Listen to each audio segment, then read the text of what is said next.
दोस्तों नमस्कार। आज हम लोग क्लास 10th का चैप्टर नंबर 1 दही वाली मगम्मा को आज हम लोग देखेंगे, जो कि बहुत ही बेहतरीन क्लास होने वाला है।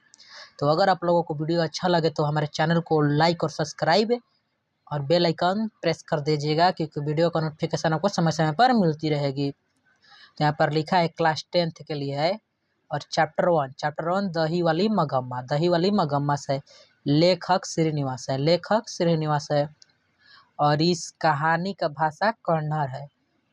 तो आज हम लोग नोट्स टाइप पर यानी वन शॉट वीडियो में हम आज लोग ऑब्जेक्टिव, सब्जेक्टिव और क्वेश्चन आंसर सभी कर लेंगे। तो आप लोग ध्यान से देखिएगा, नोट्स टाइप पर आज हम लोग करेंगे। तो चलिए वीडियो को शुरू करते हैं। यहाँ पर देखिए आप लोग, दही वाली मगम्मा है, श्रीनिवास लेखक हैं। तो आज इसी के बारे में नोट्स टाइप पर आज हम लोग पढ़ेंगे। वो भी वन शॉट होने वाला है, जिसमें ऑब्जेक्टिव और सब्जेक्टिव क्वेश्चन आंसर होगा। तो चलिए शुरू करते हैं। तो देखिए यहाँ पर पार्ट 1 है दही वाली मगम्मा, लेखक श्रीनिवास है और भाषा कन्नड़ है। तो यह नोट्स है, नोट्स से आज हम लोग पढ़ेंगे। तो चलिए शुरू करते हैं। तो यहाँ पर लिखा है दही वाली मगम्मा पाठ के लेखक श्रीनिवास है। दही वाली मगम्मा पाठ के लेखक श्रीनिवास है। इसमें जो भी नोट्स टाइप मिलेगा, ये जो भी मैंने रेखांकित किया है वो समझ लीजिए आंसर है। यह आंसर का टाइप पर होगा। अगर आप लोग ऑब्जेक्टिव या सब्जेक्टिव बनाएंगे तो इसी में से पढ़कर आप लोग पूरा यानी आंसर दे सकते हैं। तो यहाँ पर लिखा है दही वाली मगम्मा पाठ के लेखक श्रीनिवास है। श्रीनिवास का पुराना नाम क्या है? तो श्रीनिवास का पुराना नाम मास्टी वेंकटेश अयंगार था। श्रीनिवास का पुराना नाम मास्टी वेंकटेश अयंगार। आप लोग याद रखेगा, मास्टी वेंकटेश अयंगार। श्रीनिवास का जन्म कोलार कर्नाटक में हुआ था। श्रीनिवास का जन्म कहाँ हुआ था? कोलार कर्नाटक में, 6 जून 1891 में। श्रीनिवास का जन्म कहाँ हुआ था? श्रीनिवास का जन्म कोलार कर्नाटक में हुआ था, वो भी 6 जून 1891 में हुआ था। यहाँ पर जो भी पढ़ा रहा हूँ उससे क्वेश्चन भी बनेगा और ऑब्जेक्टिव का भी बनेगा और सब्जेक्टिव का भी बनेगा। तो आप लोग हमारे वीडियो में बने रहिए। यहाँ पर लिखा है दही वाली मगम्मा पाठ के अनुवादक कौन है? तो दही वाली, यहाँ पर क्वेश्चन ऐसे हो जाएगा, दही वाली मगम्मा के पाठ के अनुवादक कौन है? तो यहाँ पर बी आर नारायण हो जाएगा। यहाँ पर सीधे हम लिख दिए हैं दही वाली मगम्मा पाठ के अनुवादक बी आर नारायण है। तो यह नोट्स हो गया, दही वाली मगम्मा पाठ के अनुवादक बी आर नारायण है। तो यहाँ पर लिखा है मगम्मा दही बेचती थी। तो यहाँ पर ऐसे क्वेश्चन पूछ सकता है कि मगम्मा क्या बेचती थी? तो मगम्मा दही बेचती थी। मगम्मा का विवाद बहू से था। मगम्मा की बहू का नाम नजम्मा था। ये आप लोग ध्यान में रखिएगा कि बहू का नाम नजम्मा था। दही वाली मगम्मा कन्नड़ भाषा की कहानी है। मगम्मा मिठाई पोते के लिए लाती थी। मगम्मा औलोरू के पास के गांव की रहने वाली थी। मगम्मा कहाँ की रहने वाली थी? तो औलोरू के पास के गांव की रहने वाली थी। यहाँ पर लिखा है दही वाली मगम्मा पाठ में बहू ने सास से मजबूरी में समझौता कर लिया था। तो दही वाली मगम्मा पाठ में बहू ने सास से किस लिए समझौता कर लिया था? तो मजबूरी में समझौता कर लिया था। अमराई का कुआं रास्ते में था। अमराई का कुआं कहाँ पड़ता था? तो अमराई का कुआं रास्ते में पड़ता था। ये आप लोग ध्यान में रखिएगा। यहाँ पर लिखा है मगम्मा दही बेचने बेंगलोर जाती थी। मगम्मा दही बेचने कहाँ जाती थी? तो मगम्मा दही बेचने बेंगलोर जाती थी। आप लोग ध्यान में रखिएगा, मगम्मा दही बेचने बेंगलोर जाती थी। क्यों रे राक्षसी इस बच्चे को क्यों पीट रही है? ऐसा मगम्मा ने कहा था। ऐसा किसने कहा था? क्वेश्चन पूछ देगा कि क्यों रे राक्षसी इस बच्चे को क्यों पीट रही है, तो ऐसा किसने कहा था? तो ऐसा मगम्मा ने कहा था। यहाँ पर डायरेक्ट आंसर बताया गया है नोट्स टाइप पर। रंगप्पा जुआरी था। रंगप्पा क्या था? रंगप्पा जुआरी था। मगम्मा अपना पैसा माँ जी के पास जमा करते थे। मगम्मा अपना पैसा किसके पास जमा करती थी? तो मगम्मा अपना पैसा माँ जी के पास जमा करती थी। मगम्मा का हाथ रंगप्पा ने पकड़ा था। मगम्मा का हाथ रंगप्पा ने पकड़ा था। मगम्मा का हाथ किसने पकड़ा था? तो रंगप्पा ने पकड़ा था। यहाँ पर लिखा है मगम्मा से कर्ज रंगप्पा मांग रहा था। मगम्मा से कर्ज रंगप्पा मांग रहा था। तो मगम्मा से कर्ज कौन मांग रहा था? तो रंगप्पा मांग रहा था। घरों वालों के रहते एक अच्छी साड़ी भी नसीब नहीं होती, ऐसा मगम्मा ने कहा था। घरों वालों के रहते एक अच्छी साड़ी भी नसीब नहीं होती, ऐसा किसने कहा था? ऐसा मगम्मा ने कहा था। मगम्मा ने मखमल के कपड़े के ब्लाउज बनाए थे। मगम्मा ने कैसे कपड़े के ब्लाउज बनाए थे? किस कपड़े के ब्लाउज बनाए थे? तो मखमल के कपड़े के ब्लाउज बनाए थे। मगम्मा के मखमल ब्लाउज की कीमत कितनी थी? मखमल के ब्लाउज की कीमत कितनी थी? तो 8 रुपये थी। मगम्मा के मखमल ब्लाउज की कीमत कितनी थी? तो 8 रुपये थी। मगम्मा 5 सुपारी खाती थी। मगम्मा क्या खाती थी? तो मगम्मा 5 सुपारी खाती थी। आप लोग ध्यान में रखेगा, मगम्मा 5 सुपारी खाती थी। दही वाली मगम्मा पाठ के केंद्र में कौन है? दही वाली मगम्मा पाठ के केंद्र में कौन है? तो मगम्मा है। आप लोग ध्यान में रखेगा, मगम्मा है। मगम्मा के बहू का नाम नजम्मा था। मगम्मा के बहू का नाम क्या है? कम नजम्मा है। मगम्मा के बहू का नाम नजम्मा है। तो आप लोग ध्यान में रखिएगा। श्रीनिवास को साहित्य अकादमी पुरस्कार ने उनकी कहानी सन्ना कथेगलु पर 1968 मिला था। तो आप लोग ध्यान रखिएगा, इसमें 3 क्वेश्चन बनेगा। श्रीनिवास को कौन सा पुरस्कार मिला था? तो श्रीनिवास को साहित्य अकादमी पुरस्कार मिला था। श्रीनिवास को साहित्य अकादमी पुरस्कार किस पर मिला था? तो सन्ना कथेगलु पर मिला था। सन्ना कथेगलु पर मिला था। श्रीनिवास को साहित्य अकादमी पुरस्कार कब मिला था? तो 1968 में मिला था। आप लोग ध्यान में रखिएगा, यहाँ पर नोट्स बताया गया आप लोगों को। इन्हें यानी श्रीनिवास को ज्ञानपीठ पुरस्कार मिला है। श्रीनिवास को साहित्य अकादमी पुरस्कार और ज्ञानपीठ पुरस्कार दोनों मिला है। तो यह कहानी यानी दही वाली मगम्मा कहानी नेशनल बुक ट्रस्ट इंडिया से लिया गया है। ये आप लोग ध्यान में रखिएगा कि कौन से बुक से लिया गया है दही वाली मगम्मा? तो नेशनल बुक ट्रस्ट इंडिया से लिया गया है। नेशनल बुक ट्रस्ट इंडिया से लिया गया है। तो आप लोग ये ध्यान में रखिएगा। मगम्मा के घर से बेंगलोर 3 मील दूर है। मगम्मा के घर से बेंगलोर कितने मील दूर है? तो 3 मील दूर है। ये आप लोग ध्यान में रखिएगा। मगम्मा के गांव वेकेंटपुर का नाम है। मगम्मा के गांव का नाम क्या है? तो मगम्मा के गांव का नाम वेकेंटपुर है। मगम्मा के गांव का नाम वेकेंटपुर है। आप लोग ध्यान में रखिएगा। मगम्मा अपनी बहू से दोपहर से ही अलग हो गई। मगम्मा अपनी बहू से कब अलग हो गई? तो दोपहर से ही अलग हो गई। आप लोग ध्यान में रखिएगा। मगम्मा अपने घर की हाल किससे कहती थी? तो माँ जी को सुनाती थी। मगम्मा अपने घर की हाल माँ जी को सुनाती थी। पोते के लिए मिठाई मगम्मा लाती थी। मिठाई किसके लिए लाती थी? तो मिठाई पोते के लिए लाती थी। रंगप्पा ने मगम्मा से पहली दिन चूना मांगा था। तो यहाँ पर क्वेश्चन पूछ सकता है, रंगप्पा ने मगम्मा से पहली दिन क्या मांगा था? तो पहले दिन चूना मांगा था। अमरावती का कुआं नाम था जो रास्ते में पड़ता था। तो कुआं का नाम अमरावती था और कहाँ पड़ता था? रास्ते में पड़ता था। तो मगम्मा ने कहा कि मैंने ईमान नहीं बदली। किसने कहा था कि मैंने ईमान नहीं बदली? तो मगम्मा ने कहा था कि मैंने ईमान नहीं बदली। पोते की पिटाई बहू करती थी। पोते की पिटाई कौन करती थी? तो पोते की पिटाई बहू करती थी। यहाँ पर लिखा है, लड़का कुछ उधम करता है तो उसे मना करने का हक मुझे नहीं, ऐसा बहू ने कहा था। तो ऐसा किसने कहा था? यहाँ पर लिखकर तो क्वेश्चन पूछ सकता है। तो लड़का कुछ उधम करता है तो उसे मना करने का हक मुझे नहीं, ऐसा किसने कहा था? तो ऐसा बहू ने कहा था। तो आप लोग ये ध्यान में रखिएगा। यहाँ पर लिखा है, मगम्मा तुम कितनी अच्छी हो, यह रंगप्पा ने कहा था। मगम्मा तुम कितनी अच्छी हो, ये किसने कहा था? तो रंगप्पा ने कहा था। ये आप लोग ध्यान में रखिएगा। यह किसने कहा था? तो मगम्मा तुम कितनी अच्छी हो, तो यह रंगप्पा ने कहा था। तो यहाँ से देखिए, यहाँ से प्रश्न उत्तर चालू हो गया। यहाँ से प्रश्न उत्तर चालू हो गया। तो पहले हम लोग ऑब्जेक्टिव करेंगे तभी प्रश्न उत्तर पर आएंगे। तो यहाँ पर कुल 6 प्रश्न है इसमें। तो आप लोग पहले हम लोग चलते हैं, पहले ऑब्जेक्टिव क्वेश्चन कर लेंगे तब यहाँ पर आएंगे। तो चलिए हम लोग यहाँ पर पहले ऑब्जेक्टिव कर लेते हैं दही वाली मगम्मा चैप्टर का। तो यहाँ पर देखिए वर्णिका भाग 2 है, दही वाली मगम्मा। तो यहाँ पर पहला क्वेश्चन है, श्रीनिवास जी का पुराना नाम क्या है? तो श्रीनिवास जी का पुराना नाम हम लोगों ने पढ़ा था। तो श्रीनिवास का पुराना नाम मास्टी वेंकटेश अयंगार हो जाएगा। ये आंसर हो जाएगा इसका।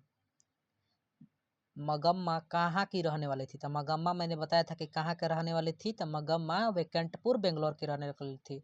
तो आप लोग बिल्कुल चिंता मत कीजिएगा, इसमें से हर एक क्वेश्चन आप लोगों से बनेगा। जो भी मैंने उसमें बताया है उसमें सिर्फ इम्पोर्टेंट लाइन ही मैंने बुक से उठाकर लिखी है, तो आप लोग ये बात ध्यान में रखिएगा। मगम्मा को किसके साथ विवाद था? मगम्मा का किसके साथ विवाद था? तो मगम्मा अपने बहू नजम्मा के साथ विवाद था, तो इसका ऑप्शन नंबर बी सही हो जाएगा। देखिए मैंने ये भी उसमें पढ़ाया था, तो मगम्मा का अपने बहू के साथ विवाद था। दही वाली मगम्मा कहानी का कहानीकार कौन है? दही वाली मगम्मा कहानी का कहानीकार श्रीनिवास है, तो इसका ऑप्शन नंबर ए सही हो जाएगा।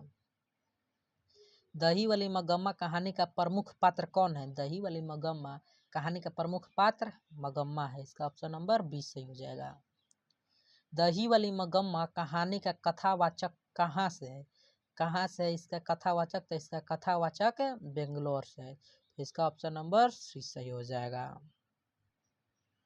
दही वाली मगम्मा की कहानी किसे संदेश देती है?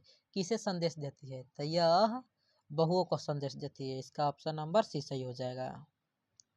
मगम्मा क्या बेचती थी? तो मगम्मा दही बेचती थी, तो मैंने ये भी उसमें पढ़ाया था। ये सभी इसमें जो भी क्वेश्चन आ रहा है मैंने उसमें नोट्स टाइप में पढ़ा दिया है।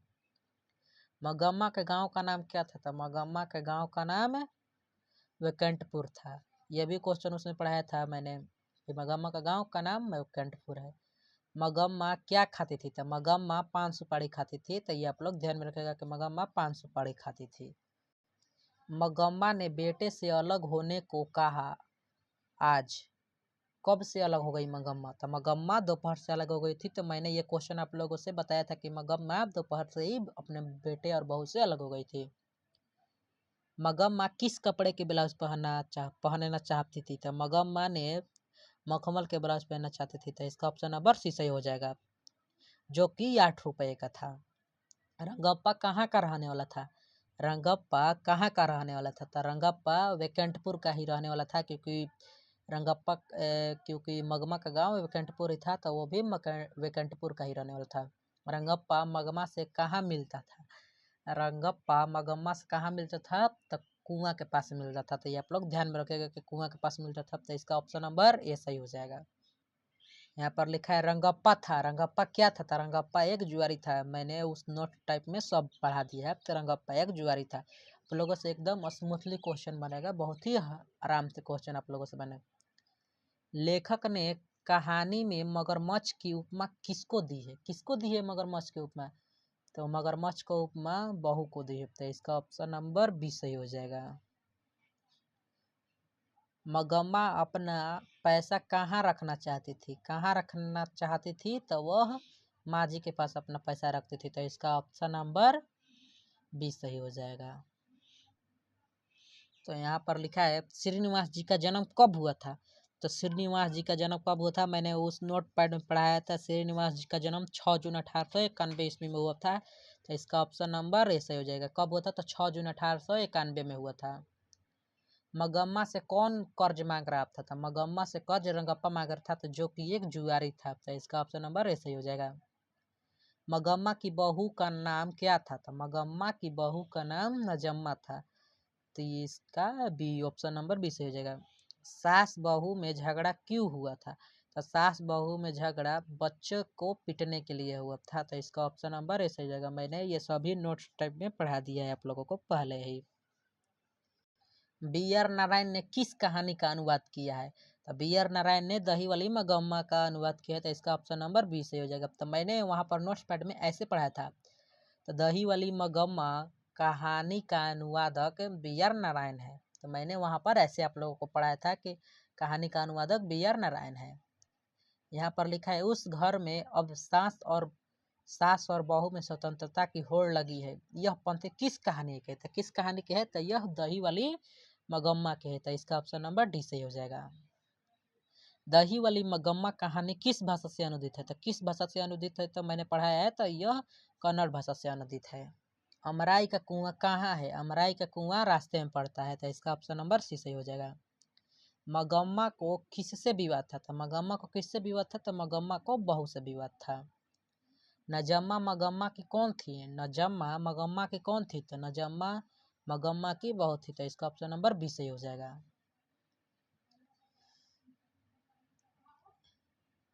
यहाँ पर लिखा है क्यों रे राक्षसी इस छोटे से बच्चे को क्यों पीट रही है। किस कहानी में कहा गया है ना, क्यों रे राक्षसी इस छोटे से बच्चे को क्यों पीट रही है, यह किसने कहा है। यह मगम्मा ने कहा। इसका ऑप्शन नंबर ए सही हो जाएगा। मगम्मा कहाँ की रहने वाली है। मगम्मा कहाँ की रहनी है, तो मगम्मा ओलोरू के पास की गांव की रहने वाले जिसके गांव का नाम वेकेंटपुर था। तो इसका ऑप्शन नंबर ए सही हो जाएगा। मगम्मा किस भाषा की कहानी है, तो मगम्मा कन्नड़ भाषा की कहानी है। तो इसका ऑप्शन नंबर डी से हो जाएगा। मगम्मा कन्नड़ भाषा की कहानी। मगम्मा मिठाई किसके लिए ले जा रही थी, तो मगम्मा मिठाई पोते के लिए ले जा रही थी। तो इसका ऑप्शन नंबर ए सही हो जाएगा। दही वाली मगम्मा शीर्षक पाठ में बहू ने सास से समझौता क्यों कर लिया था, तो यह मैंने पढ़ाया था, यह मजबूरी में समझौता कर लेता था। इसका ऑप्शन नंबर सी सही हो जाएगा।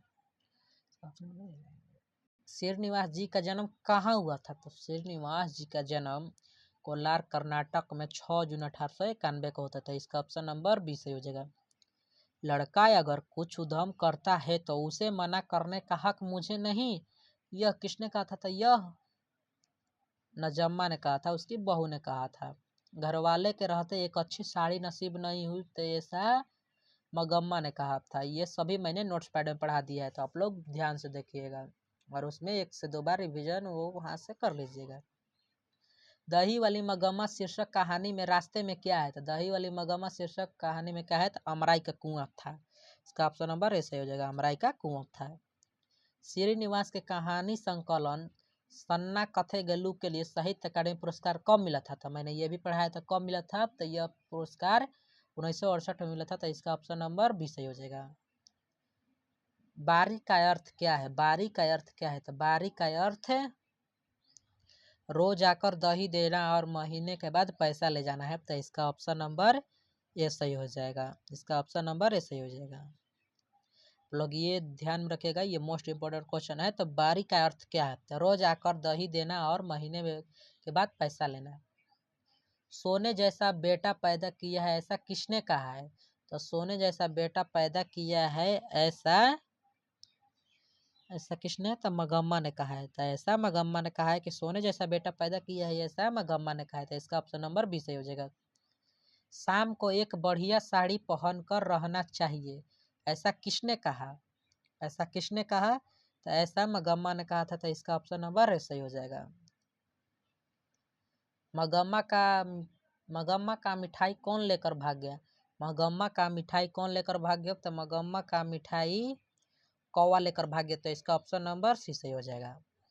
रंगप्पा ने मगम्मा से क्या मांगा, रंगप्पा ने मगम्मा से क्या मांगा था, तो चूना एवं पान, चूना एवं पान मांगा था। तो इसका ऑप्शन नंबर सी सही हो जाएगा। सारी रात घर में महाभारत किसने मचाया, तो सारी रात घर में महाभारत बहू ने मचाया था। तो इसका ऑप्शन नंबर ए सही हो जाएगा। सारी रात घर में महाभारत बहू ने रचाया था। मखमल के ब्लाउज में कितने रुपए लगते थे, तो कितने रुपए लगते थे, तो 7 से 8 रुपए लगते थे। तो इसका ऑप्शन नंबर बी सही हो जाएगा।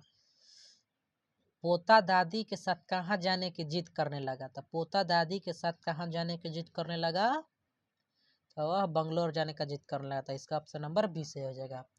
तो हमारा तो इस चैप्टर में फाइनली 45 यानी 45 क्वेश्चन ही था तो ऑब्जेक्टिव का, तो जो मैंने रिवीजन कर लिया और आप लोगों को भी पढ़ा दिया।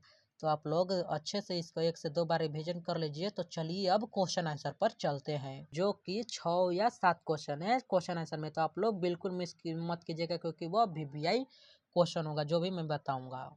तो मैंने यहीं से छोड़कर गया था कि पहले ऑब्जेक्टिव कर लेंगे और बाद में सब्जेक्टिव कर लेंगे। तो चलिए अब सब्जेक्टिव करते हैं, यानी प्रश्न उत्तर करते हैं। तो यहाँ पर फर्स्ट क्वेश्चन लिखा है, यानी पहला क्वेश्चन, मगम्मा का अपनी बहू के साथ किस बात को लेकर विवाद था, किस बात को लेकर विवाद था। तो मगम्मा का अपनी बहू के साथ किस बात को लेकर विवाद था।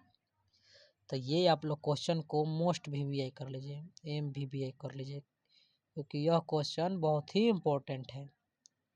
तो मगम्मा का अपनी बहू के साथ किस बात को लेकर विवाद था, तो यहाँ पर आंसर होगा मगम्मा का अपनी बहू नजम्मा के साथ पोते को लेकर विवाद था। मगम्मा के बेटे को भी उसकी बहू अपने वश में रखना चाहती थी, इसलिए उन दोनों में विवाद होता रहता था। तो मगम्मा का अपनी बहू नजम्मा के साथ पोते को लेकर विवाद था और ये मगम्मा के बेटे को उसकी बहू अपने कब्जे में रखना चाहती थी, इसलिए दोनों में विवाद होता रहता था। तो ये आप लोग ध्यान में रखिएगा। इसमें जो भी क्वेश्चन आप लोगों को बता रहा हूँ वो बहुत ही इंपॉर्टेंट है, तो आप लोग बहुत ही ध्यान से पढ़िए। यहाँ पर लिखा है रंगप्पा कौन था और वह मंगम्मा से क्या चाहता था। तो क्या चाहता था, तो ये सिंपल ही आंसर है, रंगप्पा एक जुआरी था जो कि मंगम्मा से कुछ रुपए उधार लेना चाहता था। यहाँ पर लिखा है रंगप्पा मंगम्मा के गांव का एक जुआरी व्यक्ति था। तो मैंने कहा ही था कि जुआरी था जो कुछ रुपए कर्ज के लिए मंगम्मा के पीछे पड़ गया था। तो ये आप लोग अच्छे से लिख देना, क्योंकि ये भी क्वेश्चन बहुत ही इंपॉर्टेंट है, तो आप लोग इसे भी ध्यान में रखिएगा। यहाँ पर लिखा है बहू ने सास को मनाने के लिए कौन सा तरीका अपनाया था। बहू ने सास को मनाने के लिए कौन सा तरीका अपनाया था, तो उसने अपने बेटे को सास के पास यानी मंगम्मा के पास भेज दिया, जिससे मंगम्मा मान भी गई। नजम्मा ने मंगम्मा को मनाने के लिए अपने बेटे को अपने साथ सास के पास भेज दिया था, जिसके बाद सास मान भी गई। तो यही आपका फाइनली आंसर हो जाएगा। तो आप लोग इसको अच्छे से 1 से 2 बार रिवीजन जरूर कर लीजिएगा, क्योंकि यह क्वेश्चन बहुत ही इंपॉर्टेंट है। यहाँ पर मैं जो भी क्वेश्चन बता रहा हूँ वो 2026 के एग्जाम की दृष्टि से बहुत ही इंपॉर्टेंट है, तो आप लोग अच्छे से पढ़ लीजिएगा। तो चलिए अगले क्वेश्चन पर। तो यहाँ पर देखिए क्वेश्चन में लिखा है इस कहानी का कथावाचक कौन है, यानी दही वाली मंगम्मा पाठ का कथावाचक कौन है, उसका परिचय दीजिए। तो इसके लेखक तो श्रीनिवास है, तो ये जन्म और ये बाकी उनके बारे में बताना है इसमें। यहाँ पर देखिए लिखा है इस कहानी का कथावाचक मास्ती वेंकटेश अयंगार है, जिनका जन्म 6 जून 1891 को हुआ था। कर्नाटक में कोलार कर्नाटक में हुआ था। यह कन्नड़ साहित्य की एक सर्वाधिक प्रतिष्ठित रचनाकारों में से एक है। उनका कविता, नाटक, आलोचना, जीवन चरित्र अपने सभी में महत्वपूर्ण योगदान दिया है। तो यही आप लोगों को लिखना था, यानी मास्ती वेंकटेश अयंगार के बारे में बता देना था, श्रीनिवास के बारे में बतला देना था, बस यही बताना था आप लोगों को। तो चलिए नेक्स्ट क्वेश्चन पर चढ़ते हैं। मंगम्मा का चरित्र चित्रण कीजिए। मंगम्मा का चरित्र चित्रण कीजिए। तो मंगम्मा का चरित्र चित्रण कीजिए। तो मंगम्मा के बारे में वर्णन करना बहुत ही आसान है, तो चलिए यहाँ पर उसके बारे में लिखते हैं। तो मंगम्मा एक विधवा औरत थी जो अपना पेट पालने के लिए बेंगलोर शहर में दही बेचती थी। क्या बेचती थी? दही बेचती थी। मंगम्मा के साथ एक बेटा, एक बहू और एक पोता भी था। मंगम्मा की अपनी बहू नजम्मा के साथ अच्छे संबंध नहीं थे। वे दोनों मंगम्मा के बेटे पर अपने अधिकार को लेकर लड़ाई झगड़े करते रहते थे। तो दोनों में लड़ाई झगड़े होते रहते थे, तो ये आप ध्यान में रखिएगा और इसको 1 से 2 बार रिविजन कर लीजिएगा, क्योंकि यह क्वेश्चन पूछेगा अभी तो आप लोगों से 5 नंबर में पूछेगा, तो 5 नंबर आप लोग अच्छे से कैच कीजिए। तो यहाँ पर लिखा है कहानी का सारांश प्रस्तुत कीजिए, यानी दही वाले मंगम्मा पाठ का सारांश प्रस्तुत कीजिए। तो यहाँ पर उत्तर सुनिए सारांश में। यह क्वेश्चन आप लोगों से 5 नंबर पूछेगा। तो यहाँ पर चलिए, यह कहानी एक विधवा औरत मंगम्मा की है जो अपना जीवन यापन करने के लिए अपने गांव से 3 मील दूर दही बेचने जाती है। इस कहानी का मुख्य पात्र मंगम्मा का एक बेटा, एक बहू और एक पोता है।